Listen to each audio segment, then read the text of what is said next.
Captain Marcus Blake rubbed his tired eyes as he stared at the endless stream of data flowing across his monitors. The deep space station Cerberus orbited Jupiter in complete silence, its sensors reaching into the void searching for any sign of trouble. Blake had been running this listening post for 3 years, and most days brought nothing but cosmic background noise and routine shipping reports. Riley Park sat at the communications console nearby, her fingers dancing across holographic controls. As she filtered through thousands of signals from across the galaxy, trade routes, diplomatic channels, emergency beacons from broken-down cargo haulers, the usual mix of civilization trying to function across impossible distances, she had learned to tune out the constant chatter until something truly important came through. That something arrived at exactly 1400 hours Galactic Standard Time. Riley's head snapped up as an unfamiliar signal cut through the static. Like a knife. The transmission was weak and broken, crackling with interference that made it almost impossible to understand. She quickly routed it through the universal translator and felt her blood run cold as fragments of meaning emerged from the chaos. "Captain Blake, you need to hear this," Riley called out, her voice tight with concern. Blake walked over to her station and leaned down to listen as Riley played back the cleaned-up signal. The voice was high-pitched and musical, clearly not human, speaking in rapid bursts between long pauses filled with what sounded like sobbing. "Help us, please. They came from nowhere. Dying ... so many dying. Slavers took our children. Coordinates follow. Anyone who can hear this." The transmission cut off abruptly, leaving only empty static. Blake felt his chest tighten as he processed what they had just heard. In his years of monitoring deep space communications, he had never received a distress call quite like this one. The voice carried a desperation that made his skin crawl, but more importantly, the translator had identified the language. "Riley." "Run that language signature again," Blake ordered. Riley's fingers flew over her controls, double-checking the translation algorithms. Her face went pale as the results appeared on her screen. "Sir, the translator identifies this as Quilaxian." "But that's impossible." Blake knew why she looked so shocked. The Quilaxians were legendary throughout the galaxy for their peaceful nature and advanced medical technology. They lived on a world called Serenity Prime far beyond the dangerous Veil Nebula, and in over 200 years of contact with other species, they had never once asked for military assistance. They were healers, philosophers, and artists who believed violence only created more suffering. "Get me Admiral Cross on priority channel," Blake commanded, "and start working on those coordinates. I want to know exactly where that signal came from." Riley nodded and began establishing the quantum communication link to Earth while Blake paced behind her, his mind racing. The Quilaxians had once saved entire human colonies from a plague that would have killed millions. They had asked for nothing. In return, simply shared their medical knowledge because they believed all life was precious. If they were calling for help, something terrible was happening. The holographic image of Admiral Victoria Cross materialized above the communications console within minutes. Cross was a stern woman in her 50s with steel-gray hair and eyes that had seen too many battles. She commanded the entire Terra Defense Network from her headquarters deep beneath the Swiss Alps. "Captain Blake, this better be important," Cross said without preamble. "I was in the middle of a security briefing about the outer colony situation." "Admiral, we've received a distress call from the Quilaxians," Blake reported. "They're under attack by slavers?" Cross's expression shifted immediately from annoyance to intense focus.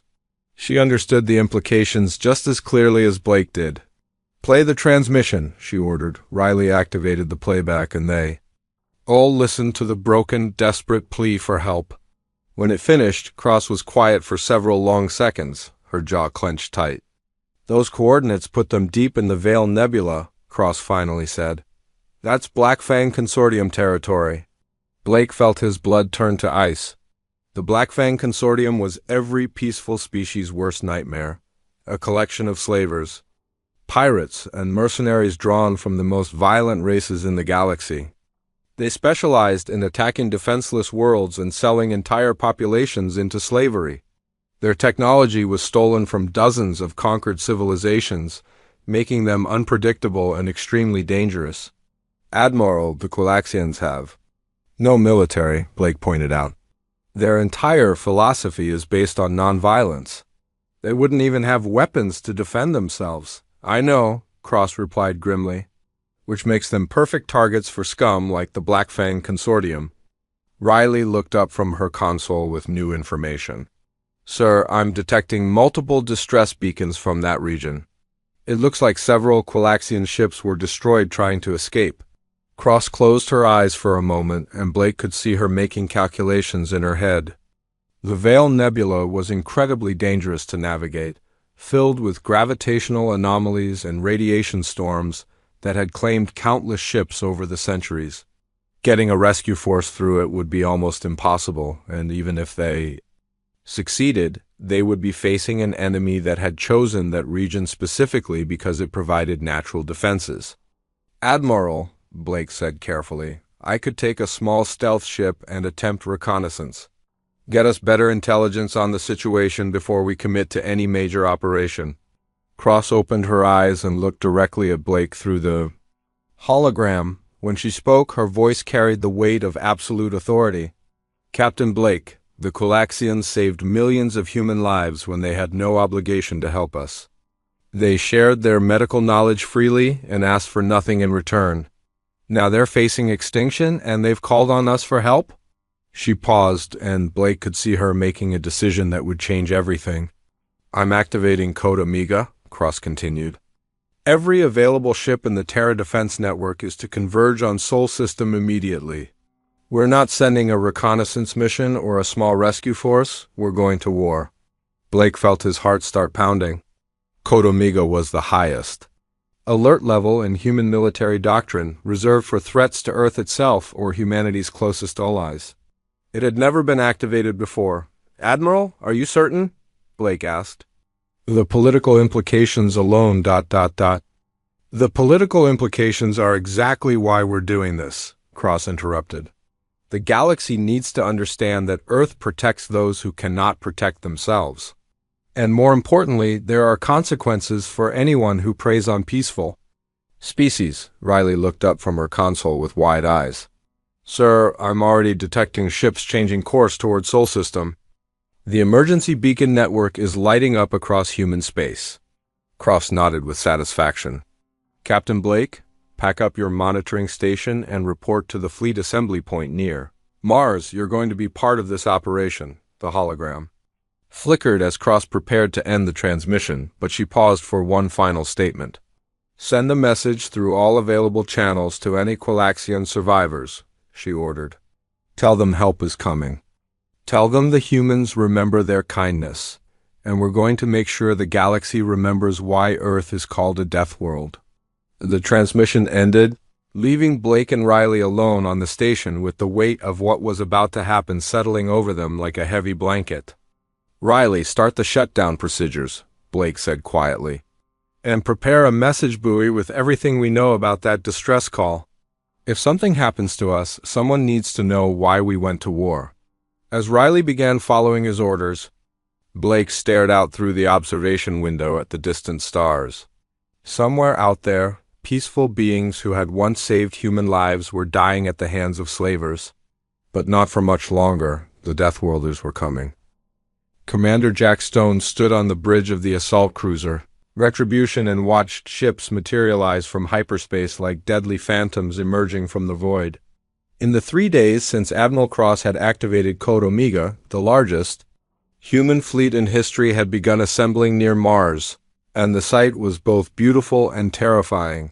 The massive dreadnought Vengeance led a pack of destroyers in perfect formation, their black hulls bristling with weapons designed to crack enemy battle stations. Stealth frigates decloaked nearby, their advanced sensor arrays already probing the surrounding space for any sign of hostile activity. Even civilian vessels had answered the call, mining ships with industrial lasers hastily converted into weapons, cargo haulers reinforced with military-grade armor plating, and research vessels equipped with experimental technology that had never been tested in actual combat. Sir, we're receiving a priority communication from Fleet Command, reported Lieutenant Nina Walsh from her position at the communications station. Admiral Cross wants all ship commanders to join a tactical briefing in 30 minutes. Stone nodded and activated his personal communicator. All department heads to the bridge immediately. We need to be ready for whatever the Admiral has planned. Within minutes, the bridge filled with the Retribution's senior staff.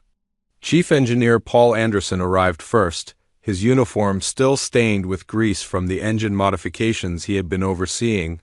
Dr. Elena Rodriguez followed, carrying a datapad filled with xenobiological information about their potential enemies. Navigation Officer Tom Mitchell brought star charts of the Veil Nebula, his expression grim as he contemplated the navigational challenges they would face. The holographic briefing chamber activated, displaying dozens of ship commanders from across the assembled fleet. Stone recognized many faces, veterans from the Mars Defense Academy, hardened miners from the asteroid belt colonies, and fierce commanders from the Outer Colony Defense Forces. Each represented a different aspect of human military doctrine, but all shared the same determined expression. Admiral Cross appeared at the center of the holographic display, her image sharp and clear despite the quantum communication lag. Behind her, Stone could see the Strategic Command Center deep beneath Earth's surface, where dozens of analysts were coordinating the largest military operation in human history. Commanders, Cross began without preamble, I'm going to be direct about what we're facing. Intelligence suggests the Black Fang Consortium has established multiple bases throughout the Veil Nebula, using the region's natural hazards as their outer defenses. They've been conducting systematic raids on peaceful worlds for over 50 years, and the Quilaxian attack is just their latest atrocity. Dr. Rodriguez leaned forward, her voice tight with anger. Admiral, I've been analyzing the available data on consortium tactics. They don't just raid for slaves, they conduct deliberate genocide against any species that might eventually pose a threat. The Quilaxians were targeted specifically because their medical technology could potentially be used to enhance other species' capabilities. Cross nodded grimly. Which brings us to our primary objective. This isn't just a rescue mission, we're going to completely destroy the Black Fang Consortium's operations in the Veil Nebula. Every base, every ship, every slaver who participated in these attacks. Commander Lisa Torres from the Marine assault ship Normandy raised her hand. Admiral, what kind of resistance should we expect? The consortium has access to stolen technology from dozens of different civilizations. That's both their strength and their weakness, Cross replied. They have powerful weapons, but their forces lack coordination. They're used to fighting isolated planetary defense forces or small pirate hunters. They've never faced a unified military operation on this scale. Stone activated his own communicator. Admiral, what about civilian casualties? If the consortium is holding prisoners from multiple species, a direct assault could result in massive collateral damage. Cross's expression softened slightly. That's why we're not going in with guns blazing, Commander Stone. We have advantages the consortium doesn't know about, and we're going to use every single one of them. The Admiral gestured and new information appeared on everyone's displays. Stone studied the data with growing amazement. Detailed intelligence about consortium ship designs, weapon capabilities, and even personnel records of their key commanders. How did we get this information? Asked Captain Sarah Kim from the stealth destroyer. Shadow. Dr. Rodriguez smiled for the first time since the briefing began. The Quilaxians have photographic memories and can share experiences telepathically. Every survivor who witnessed the attacks has perfect record of everything they saw. Ship configurations, weapon placements, guard rotations, even conversations between consortium commanders. The moment we rescue even one Quilaxian survivor, Cross continued, we'll have real-time intelligence about every consortium operation in the region. They won't be able to hide from us. Chief Anderson spoke up from his position near the tactical display. Admiral, I've been coordinating with engineering teams across the fleet. We've managed to integrate consortium frequency data into our jamming systems. The moment we arrive in the nebula, we can cut off their communications and prevent them from coordinating their defenses. Cross nodded approvingly. Excellent work, Chief. That brings us to our operational doctrine. The holographic display shifted to show a three-dimensional map of the Veil Nebula with dozens of red markers indicating suspected consortium positions. Stone studied the formation with professional interest. It was clearly designed by someone who understood both military strategy and the unique challenges of fighting in such a dangerous region. We're going to divide into 3 task forces, Cross explained. Task Force Alpha will handle reconnaissance and rescue operations. Task Force Beta will engage consortium fleet elements and prevent them from escaping. Task Force Gamma will assault their primary bases and destroy their infrastructure. Commander. Torres leaned back in her chair with a predatory smile. Admiral, what are our rules of engagement? The question hung in the air for several seconds before Cross answered, and when she spoke, her voice carried the cold fury that had made her legendary throughout human space. The Black Fang Consortium specializes in attacking defenseless worlds and enslaving entire populations. They chose to target the Quilaxians because they knew these peaceful beings had no way to fight back. They made a mistake. She paused and looked directly at each commander through the holographic display. There will be no prisoners taken from consortium forces, no negotiations, no mercy. We're going to show the galaxy exactly why humanity earned its reputation as the most dangerous species to emerge from a death world. The silence that followed was absolute. Stone felt a chill run down his spine as he processed the implications of those words. Admiral Cross wasn't just authorizing a military operation, she was declaring total war against anyone who preyed upon the innocent. Commanders, you have 6 hours to complete final preparations, Cross continued. We jump to the Veil Nebula at 0800 hours Galactic Standard Time. Make sure your crews understand what we're doing and why we're doing it. The holographic display began shutting down as commanders across the fleet prepared to disconnect. But Cross held up one hand for final words. One more thing, she said quietly. The Quilaxians once saved millions of human lives when they had no obligation to help us. They shared their knowledge freely because they believed all life was precious. Today we're going to prove that humans share that belief, and we're willing to go to war to defend it. As the communication ended, Stone turned to address his senior staff. Each face reflected the same mixture of determination and anticipation that he felt building in his own chest. You heard the Admiral, Stone said simply. We have 6 hours to turn this ship into the most efficient fighting machine in human space. Let's get to work. As his officers dispersed to their duties, Stone remained on the bridge and watched more ships arriving from across human space.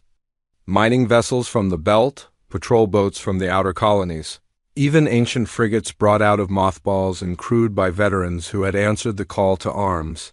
The galaxy was about to learn why Earth was called a death world. Navigation Officer Tom Mitchell gripped his console as the massive human fleet dropped out of hyperspace at the edge of the Veil Nebula. The transition was violent and disorienting, with gravitational anomalies immediately grabbing at their ships and trying to tear them apart. Warning lights flashed across his instruments as the nebula's chaotic energy fields interfered with their sensors and communication systems. All ships report successful transition, called out Communications Officer Riley Park from her station aboard the command vessel Indomitable. But we're already detecting massive sensor interference from the nebula's radiation storms. Admiral Cross stood at the center of the bridge, her eyes fixed on the swirling mass of gas and energy that filled the main view screen. The Veil Nebula was beautiful and deadly, its purple and gold clouds hiding gravitational anomalies that could crush a starship in seconds.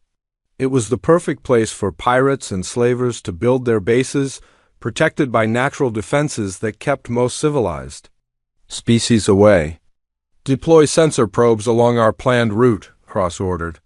I want to know about every asteroid, every radiation pocket, and every piece of debris between us and the Quilaxian distress signal. Lieutenant Commander Alex Harper sat in the pilot seat of the reconnaissance vessel Shadow, one of humanity's most advanced stealth ships. His job was to scout ahead of the main fleet and locate consortium positions without being detected. The Shadow's experimental cloaking system made it nearly invisible to most sensors, but the nebula's chaotic energy made stealth operations incredibly dangerous. "Shadow to Fleet Command," Harper reported through the quantum communication link. "Beginning initial reconnaissance sweep of Sector 7. Detecting multiple metallic signatures that could be artificial structures." Harper guided his ship deeper into the nebula, using its natural radiation as cover while his sensors probed the darkness ahead. What he found made his blood run cold. Floating in a pocket of relatively calm space was a debris field that stretched for thousands of kilometers. Broken pieces of starships drifted slowly through the void, their hulls torn open and their contents scattered like toys thrown by an angry child. Harper's computer identified the wreckage immediately. These were Quilaxian vessels, destroyed while trying to flee their attackers. "Fleet Command, this is Shadow," Harper transmitted, his voice tight with anger. "I've found what's left of the Quilaxian evacuation fleet. Multiple civilian transports destroyed, no survivors detected in the immediate area." Dr. Elena Rodriguez monitored the transmission from her position aboard the Retribution, her heart breaking as she processed the implications. The Quilaxians were peaceful traders and healers who had never harmed anyone. Their ships were designed for exploration and medical assistance, not combat. They would have been completely helpless against armed raiders. "Shadow, continue your sweep," Admiral Cross ordered. "We need to locate the consortium bases before they realize we're here." Harper acknowledged and continued deeper into the nebula, his sensors gradually building a picture of the enemy's operations. Hidden bases had been carved into asteroids and built into the hulks of ancient starships. Each installation was connected to the others by heavily defended supply routes that avoided the nebula's most dangerous regions. "Fleet Command, I'm detecting at least 12 major installations," Harper reported. "The consortium has turned this entire region into a fortress network.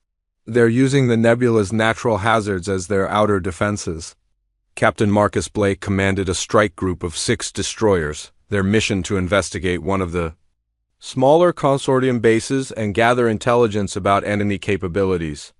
Blake had requested the most dangerous assignment because he felt responsible for the current situation. If he had acted faster when the distress call arrived, maybe more Quilaxians would still be alive.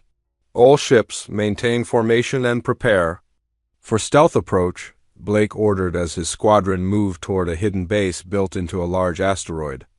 "Remember, we're gathering intelligence, not starting a war yet."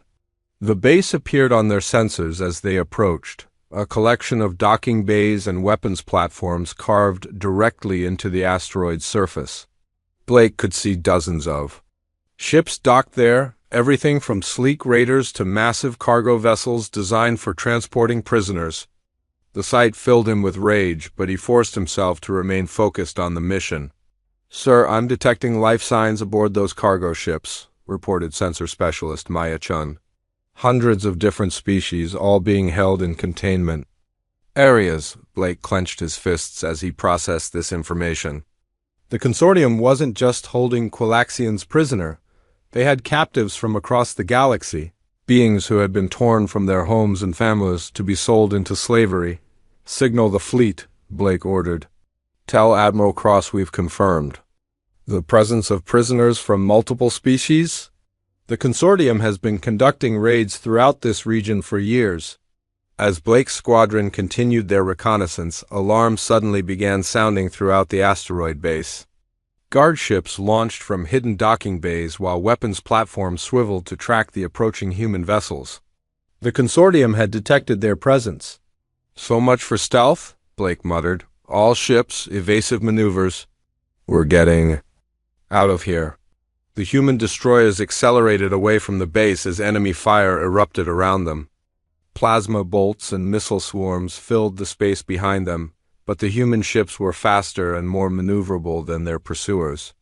Within minutes, they had escaped back into the nebula's protective embrace, but the damage was done throughout the consortium network. commanders were receiving urgent warnings about human military vessels operating in their territory. The element of surprise was gone. Aboard the Consortium command ship, Bloodfang, Supreme Commander Vex studied the incoming reports with growing concern. The Skarn warlord was a veteran of dozens of campaigns against peaceful species, his body covered in ritual scars that marked each successful raid. He had built his reputation by attacking defenseless worlds and selling entire populations into slavery, but these new enemies were different. The attacking ships used advanced stealth technology and coordinated their movements with military precision. Whoever they weren't the usual planetary defense forces or pirate hunters that occasionally wandered into Consortium territory. "Get me a full sensor sweep of the nebula's outer edge," Vex ordered his subordinates. "I want to know exactly what we're dealing with." The answer came within minutes, and it sent a chill through even Vex's battle-hardened heart. Nearly 200 human warships had taken position at the nebula's edge, their formation indicating this was a full-scale military operation rather than a simple rescue attempt. "Sir, we're receiving reports from our outer bases," reported Intelligence Officer Crix, a cybernetically enhanced Krulek whose mechanical implants allowed him to process multiple data streams simultaneously. "The humans aren't just conducting reconnaissance, they're mapping our entire network." Vex studied the tactical display that showed human ships spreading throughout the nebula like a pack of predators surrounding their prey. These weren't random raids or exploration missions. This was a coordinated assault designed to completely destroy Consortium operations in the region. "Send word to all base commanders," Vex ordered. "Execute Protocol 7 immediately. I want every prisoner transferred to the primary facility and all non-essential personnel evacuated to our bases outside the nebula." Protocol 7 was the Consortium's emergency plan for dealing with major threats. All valuable prisoners would be concentrated in their most heavily defended facility while they're raiding fleets, prepared for a fighting withdrawal to safer territory. It was a strategy that had worked against previous enemies, but Vex had never faced humans before. Back aboard the human fleet's command ship, Admiral Cross received updates from reconnaissance teams throughout the nebula. The picture they painted was disturbing but not unexpected. The Consortium had been conducting systematic raids against peaceful species for decades, building their fortress network on the suffering of countless innocents. "Admiral, we're detecting massive ship movements throughout Consortium territory," reported Intelligence Officer Nina Walsh. "It looks like they're consolidating their forces and moving prisoners to a central location," Cross nodded grimly. The enemy was reacting exactly as human tactical doctrine predicted they would, concentrating their defenses to protect their most valuable assets, while preparing escape routes for their leadership. "Signal all task force commanders," Cross ordered. "The enemy knows we're here, and they're preparing for a siege. It's time to show them why that was a mistake." As the order went out across the human fleet, hundreds of ships began moving deeper into the nebula. The veil had protected pirates and slavers for generations, but now it would become their tomb. The Deathworlders had come to collect a debt, and they intended to be paid in full. The first major battle erupted when Supreme Commander Vex launched his coordinated assault against what he believed was a standard military formation. The Skarn warlord had spent decades perfecting tactics against conventional enemies, using superior numbers and hidden bases to overwhelm isolated forces before they could call for reinforcements. His confidence lasted exactly 17 minutes. Captain Jack Stone watched from the bridge of the Retribution as Consortium ships emerged from concealed positions throughout the nebula, their formation indicating a classic pincer movement designed to trap the human fleet between multiple attack groups. Stone smiled coldly as he recognized the enemy's strategy. It was textbook military doctrine that would have worked perfectly against any normal opponent. But humans weren't normal. "All ships execute Formation Delta," Stone commanded. "Let's show these slavers what coordination actually looks like." The human fleet's response was unlike anything the Consortium commanders had ever witnessed. Instead of maintaining rigid formations or attempting to retreat to defensive positions, The human ships began moving in complex patterns that seemed almost organic. Destroyers used the nebula's radiation storms as cover, appearing from the swirling energy to strike at enemy vessels. Before vanishing again into the chaotic environment, fighter squadrons launched from carrier. Vessels moved through space like schools of predatory fish, their pilots linked through neural interfaces that allowed split-second tactical adjustments. When consortium raiders attempted to intercept them, the human fighters simply reformed into new attack patterns faster than their enemies could react. Major Lisa Torres led the first boarding action against a consortium prison ship, her Marine assault team cutting through the vessel's hull with plasma torches before the enemy crew even realized they were under attack. The corridors inside were filled with armed guards from multiple species, Vorthek warriors with their natural armor plating, Skarn raiders carrying traditional edged weapons, and Krulex mercenaries enhanced with cybernetic implants. None of them had ever faced human marines in close combat. Torres moved through the ship's corridors like a force of nature, her tactical armor absorbing enemy fire while her squad eliminated resistance with surgical precision. The consortium guards were individually dangerous fighters, but they had no experience working together as a coordinated unit. The humans, by contrast, operated like a single organism with multiple bodies. Sector 7 clear, Torres reported, through her communication link, moving to the prison levels. What she found there filled her with rage. Hundreds of beings from dozens of different species were crammed into cells barely large enough to hold half their number. The Quilaxians were immediately recognizable by their pale blue skin and large eyes, but Torres also saw Centauran traders, Altarian colonists, and even members of species she didn't recognize. "Command, this is Torres," she transmitted. "We've, found the prisoners, requesting immediate medical support and transport." But even as rescue operations began, the space battle continued to rage around them. Supreme Commander Vex watched in growing horror as his carefully planned assault fell apart under the human counterattack. His ships were being systematically destroyed by an enemy that seemed to anticipate every tactical decision before he made it.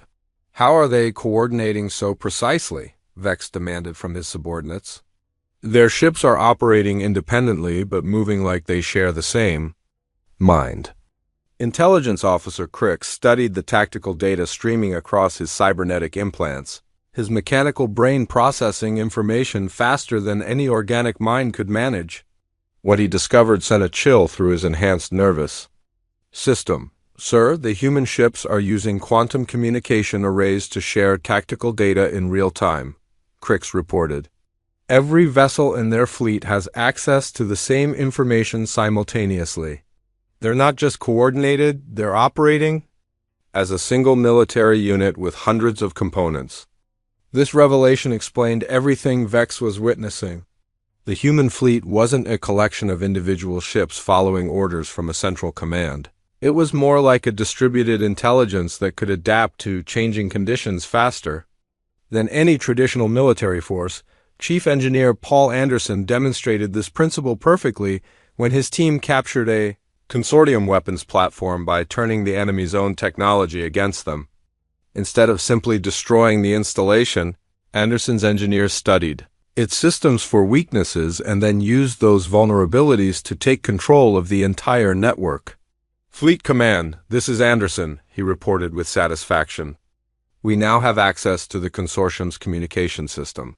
Every base, every ship, every hidden supply cache, we know exactly where they are." The tactical advantage this provided was devastating. Admiral Cross could now see the entire consortium network laid out before her like a three-dimensional map, with every enemy position clearly marked and their defensive capabilities assessed in real time. More importantly, the human fleet could now coordinate attacks on multiple targets simultaneously. Dr. Elena Rodriguez worked frantically to process the intelligence streaming in from rescued prisoners. The Quilaxians' telepathic abilities allowed them to share their memories with human medical personnel, providing detailed information about consortium operations that would have taken weeks of traditional interrogation to obtain. "Admiral, I'm getting reports of a massive facility built into a moon in the nebula's core," Rodriguez reported. The Quilaxians call it the Death Moon. It's where the consortium conducts their most horrific experiments. Cross studied the new intelligence data with growing anger. The facility wasn't just a prison. It was a research center where the consortium had been torturing captured beings to steal their biological and technological capabilities. The Quilaxians' advanced medical knowledge was just their latest target. All task forces, new priority target, Cross announced through the Fleet Communication Network. We're going to end this operation at its source. The human assault on the Death Moon began with a coordinated strike that demonstrated everything the galaxy feared about Deathworld military doctrine. While the main fleet engaged consortium defenses in space, specialized assault teams penetrated the facility's outer defenses using tactics that seemed impossible to conventional military thinking. Stealth ships used the moon's own gravity well to mask their approach, while marine boarding parties launched themselves at the facility's surface in armored drop pods that could survive impacts that would destroy most spacecraft. Each team had specific objectives coordinated down to the second, ensuring that the enemy had no opportunity to mount an effective defense. Colonel Maria Santos led the primary assault team through the facility's maze-like interior, following intelligence provided by rescued Quilaxian prisoners who had memorized every corridor and security checkpoint during their captivity. The human troops moved through the installation like they had been born in its passages, adapting to each new obstacle with the fluid precision that marked all Deathworld military operations. The consortium's final gambit came when Supreme Commander Vex activated the facility's self-destruct system, threatening to kill every prisoner unless the human fleet withdrew immediately. It was a desperate move by a commander who still didn't understand what he was facing. All human forces, you have 60 seconds to retreat or we execute every prisoner in this facility, Vex transmitted on all frequencies. Your choice, save your own ships or watch thousands of innocents die. Admiral Cross received the transmission aboard her command ship and felt a cold smile cross her face. Vex had just made the same mistake that every enemy of humanity eventually made. He assumed that humans thought like other species. All units, execute Protocol Omega, Cross commanded. Throughout the Death Moon facility, human assault teams moved with inhuman precision to assault every prison block simultaneously. The operation demonstrated perfect timing, coordinated across dozens of separate objectives, each team reaching their assigned targets within seconds of each other. Colonel Santos and her Marines breached the facility's command center exactly as the self-destruct countdown reached 0, their plasma charges cutting through armored doors like they were made of paper. Vex barely had time to realize his mistake before Santos put 3 rounds through his chest. "Command, this is Santos," she reported calmly. "Primary target eliminated, facility secured." As the last consortium resistance collapsed throughout the nebula, the rescued prisoners witnessed something unprecedented in galactic history. An entire military operation had been conducted not for conquest or resources, but purely to defend those who could not defend themselves. The Quilaxians, their telepathic abilities allowing them to share the experience with beings across the galaxy, transmitted a simple message through their collective consciousness. Earth protects the innocent and shows no mercy to those who prey upon them. Supreme Commander Vex died without understanding that he had not been defeated by superior technology or numbers. He had been destroyed by a species that had turned warfare into an art form, and who had chosen to aim that terrible skill at the darkness. Between the stars, the galaxy would remember this lesson for generations to come. Admiral Victoria Cross stood on the bridge of the flagship Indomitable as it approached the consortium's primary stronghold, a massive installation built into the hollow interior of a dead moon that the prisoners had named Torture Moon Omega. The facility represented everything evil about the Blackfang Consortium. Decades of suffering compressed into one heavily fortified location where the galaxy's most ruthless beings conducted experiments that violated every principle of civilized behavior. The moon's surface was scarred with weapon emplacements and defensive platforms, their design indicating technology stolen from dozens of conquered civilizations. Massive hangar bays held the consortium's remaining fleet, while underground bunkers protected their leadership from orbital bombardment. It should have been impregnable. It would have been against any normal enemy. "Signal all task force commanders," Cross ordered. "This is our final objective. Every slaver, every torturer, every being who participated in these atrocities dies today. No prisoners, no negotiations, no mercy." Corporal David Kim led his assault squad through the moon's prison levels, following corridors that had been mapped by rescued Quilaxian prisoners whose perfect memories provided detailed intelligence about every security checkpoint and guard rotation. The things Kim saw in those passages would haunt him for the rest of his life. Medical laboratories, where captured beings had been dissected while still alive, their screams recorded for the entertainment of their captors. Torture chambers designed specifically to prolong suffering while extracting information about defensive capabilities and technological secrets. Prison cells where entire families had been separated and forced to watch each other die. "These aren't soldiers," Kim said quietly to his squad as they moved through the facility. "These are monsters." The Quilaxians had been targeted specifically because their advanced medical knowledge made them valuable research subjects. The peaceful aliens had been subjected to experiments designed to unlock the secrets of their healing abilities, their natural empathy turning their suffering into an agony that no other species could truly comprehend, but their telepathic abilities also meant that every moment of pain had been shared with their surviving kinspeople, creating a collective trauma that would echo through their entire civilization. The consortium had not just tortured individuals, they had wounded an entire species. Sol, Colonel Maria Santos, coordinated the simultaneous assault on all prison blocks, her tactical display showing dozens of separate operations proceeding with clockwork precision. Each human unit had specific objectives timed to the second, ensuring that the consortium guards had no opportunity to carry out their threats against the prisoners. "Team Alpha, breach in 3, 2, 1, execute," Santos commanded throughout the facility. Plasma charges detonated simultaneously, blowing open armored doors and security barriers that had protected the consortium's operations for decades. Human Marines poured through the breaches like a tide of vengeance, their weapons finding targets with mechanical efficiency. The consortium's defenders were individually dangerous fighters drawn from the galaxy's most violent species, but they had never faced an enemy that operated with such perfect coordination. Where they expected chaos and confusion, they found surgical precision. Where they planned to use prisoners as human shields, they discovered that every hostage had been located and every guard position mapped before the assault began. Supreme Commander Vex's successor, a cybernetically enhanced Krulok known as Deathmask, activated the facility's final defensive protocol from his command bunker deep within the moon's core. Automated weapon systems came online throughout the installation while blast doors sealed critical passages, turning the entire structure into a fortress designed to resist siege warfare. "Let them come," Deathmask snarled through his mechanical voice synthesizer. "They may have destroyed our outer defenses, but this facility was built to withstand anything the galaxy could throw at us." He was partially correct.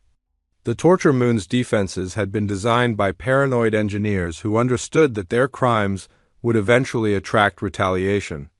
The installation could have withstood orbital bombardment from conventional fleets or sustained assault from traditional ground forces. But human military doctrine had evolved far beyond conventional warfare.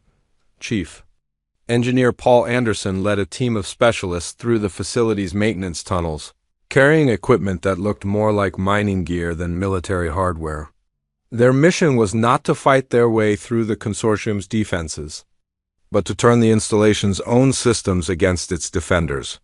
"Initiating power grid takeover in 3, 2, 1 now," Anderson reported. Throughout the facility, lights flickered and died as human engineers assumed control of the installation's infrastructure.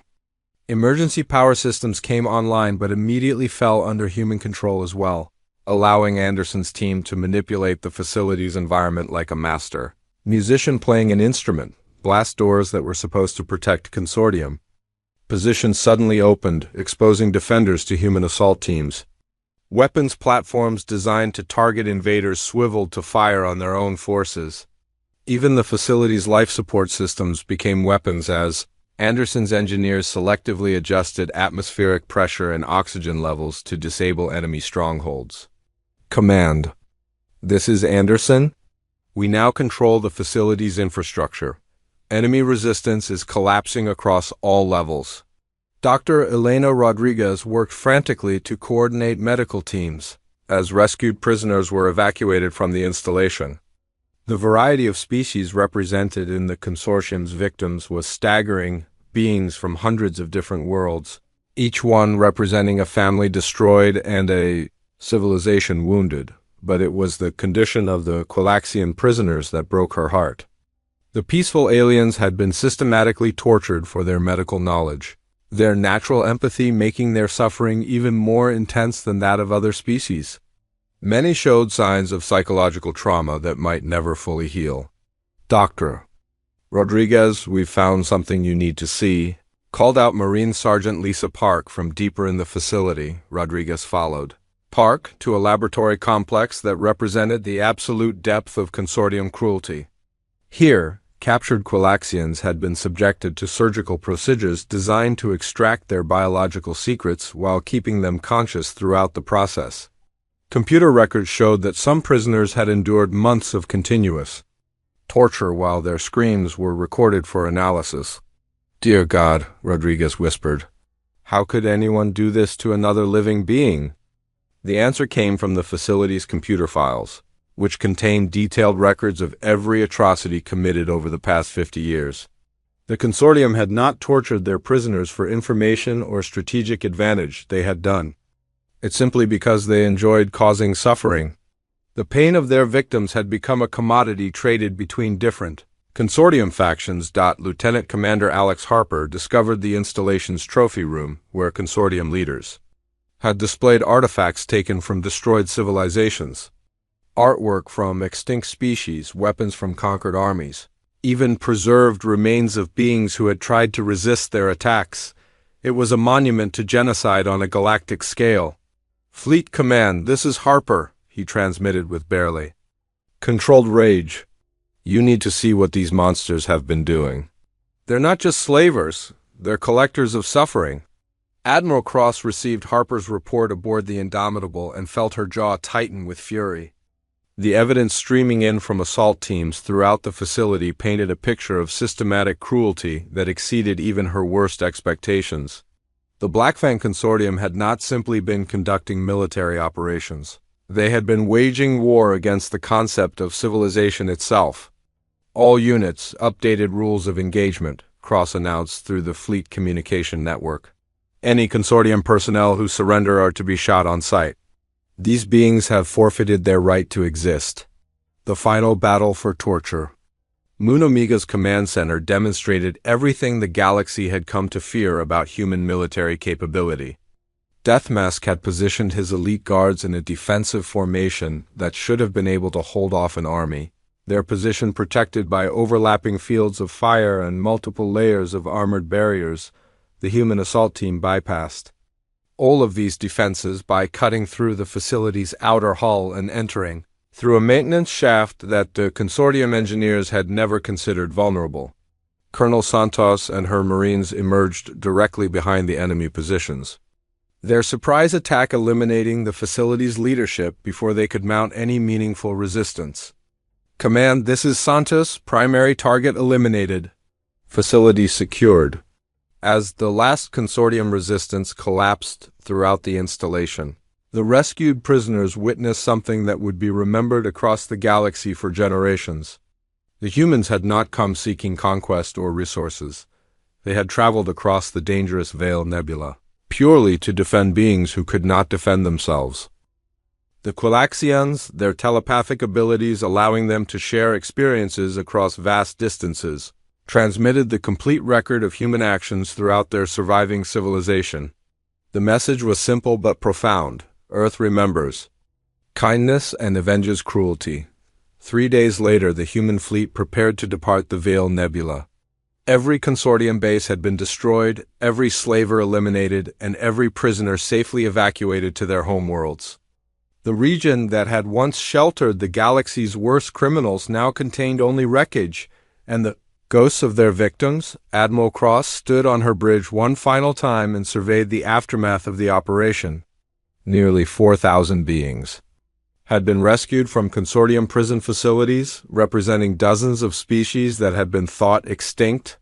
The Colaxians would recover from their ordeal, their natural healing abilities enhanced by human medical technology shared freely. Without expectation of payment, Admiral, we're receiving a transmission from the Colaxian homeworld, reported Communications Officer Riley Park. They want to express their gratitude for what we've done.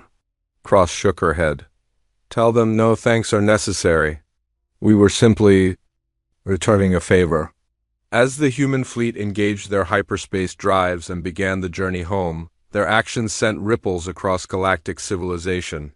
Species that had never heard of Earth suddenly found themselves researching humanity's history and capabilities.